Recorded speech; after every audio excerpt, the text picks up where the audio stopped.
Inaendelea sehemu ya 13. Mheshimiwa Lissu anaendelea kumdodosa bwana Jela, na jaji anasema sasa, bwana Jela, umeulizwa kuhusu kanuni tu, jibu kwenye kanuni.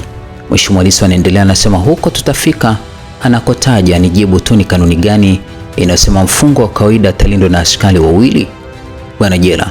Kwa kanuni hii hakuna kokote. Mheshimiwa Lissu anaendelea, anasema kwa kanuni hizo wafungwa wamegawanyika kwa makundi matatu, au unataka nikutajie bwana Jela? Nitajie.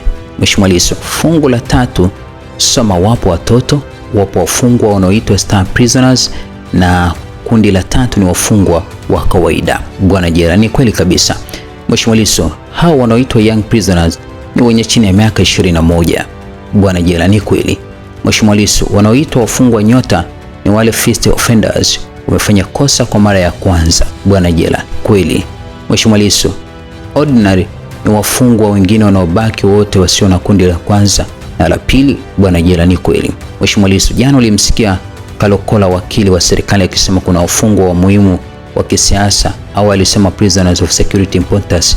Je, kwa kanuni hizo wapo bwana Jela? Majaji, mimi naongoza kwa mujibu wa sheria zingine pia, ila kwa mujibu wa kanuni hizo hawapo Mheshimiwa Lissu. Sasa twende kwenye sheria yenyewe. Soma kifungu cha 29, kinahusu classification of prisoners bwana Jela, na kitafuta kwa muda mrefu sana hapo mahakamani, na Mheshimiwa Lissu anaendelea, anasema hawajakuandaa hawa watu, unatumia muda mrefu sana kutafuta kifungu, na niliwaambia. Sasa nikwambie, inasema hivi, utatenga wafungwa kama walivyoelekezwa na sheria kwa makundi. Kweli au si kweli? Au nikusomee bwana Jela? Sikioni. Jaji, msajili nenda kamsaidia akione. Tundu Lissu anaendelea, ni kweli kifungu hicho kinasema unapaswa kutenga kwa zile clarification 3 nilizosema bwana Jela? Sio kweli Mheshimiwa Lissu. Unawatenga vipi bwana Jela? Nimesema tunaongozwa kwa kanuni, sheria na miongozo mbalimbali.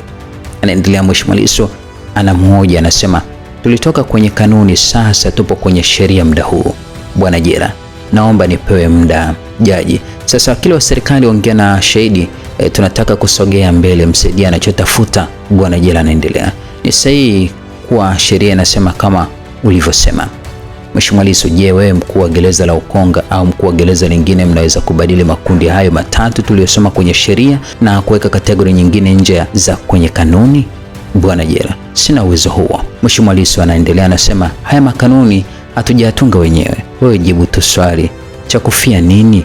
Sasa tuambie, kamishna wa magereza kama naye ana mamlaka ya kuchange kategori za ufungwa zilizopo kwenye kanuni, je, bosi wako anayo hayo mamlaka, yani principal commissioner bwana Jela? Hana uwezo. Jaji, hebu tueleze vizuri bwana Jela.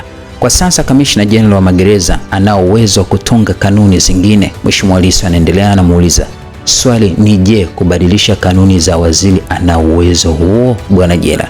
Nashindwa kuelewa. Jaji anasema sasa, shahidi, hizi kanuni narudia tena, ukutunga wewe, jibu tu swali bwana Jela. Hana uwezo wa kurekebisha wala kuamendi, ni sahihi. Mheshimiwa Lissu anaendelea, anamuuliza kifungu cha 105 kifungu kidogo cha kwanza kinasema kwa kifungu hicho ni waziri peke yake ndio mwenye mamlaka ya kutunga kanuni za utekelezaji bora wa kanuni hizo. Jaji, Lissu endelea kuuliza swali. Mheshimiwa anaendelea, Mheshimiwa Lissu, sasa jibu swali langu la mamlaka ya kutunga kanuni bora za utekelezaji wa kanuni hizo bwana Jela. Haisemi waziri peke yake. Mheshimiwa Lissu anaendelea, anamuuliza waziri anaweza au hawezi bwana Jela?